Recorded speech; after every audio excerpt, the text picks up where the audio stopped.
اب ایسی صورت میں کوئی شخص ہے تھرڈ پرسن جس کو ایک اور آدمی کہتا ہے کہ یار ان بیچاروں کی سپریشن ہو گئی ہے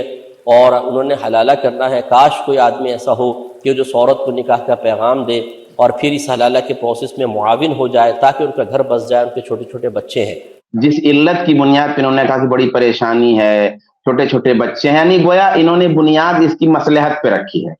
یعنی ایک مصلحت پہ اس جواز کی بنیاد رکھی ہے۔ مجھے یہ بات نہیں سمجھ میں آتی کہ ایک مصلحت پر یہ زنا کی بنیاد رکھ لیتے ہیں، یعنی زنا جائز کر دیتے ہیں مصلحت کی وجہ سے، لیکن مصلحت ہی کے، چلو کتاب و سنت کی بات چھوڑ دو تم،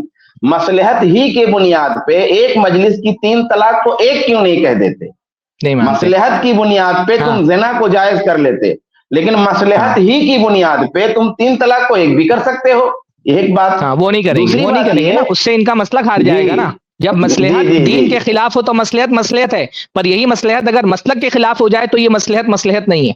جب انسان کو دین بچانے سے زیادہ اپنا مسلک بچانے کی فکر ہوتی ہے نا تو اس کو مصلحت صرف دین کے خلاف چیزوں میں دکھائی دیتی ہے کہ دین کے خلاف ہے تو یہ مصلحت ہے، اس لیے دین کی مخالفت کر لی جائے، لیکن مصلحت کے نام پر ہی کبھی اپنے مسلک کے خلاف نہیں جائیں گے۔ یہاں ان کو مصلحت یاد نہیں آتی کیونکہ ان کے نزدیک سب سے بڑی مصلحت اپنے مسلک کو بچانا ہے۔ اب اگر بول دیں گے کہ 3 طلاق ایک ہوتی ہے ایک مجلس کی تو پھر تو مسلک ہار جائے گا نا، تو مصلحت ہار جائے لیکن مسلک نہ ہارے، یہ اصل میں ان کا موقف ہے۔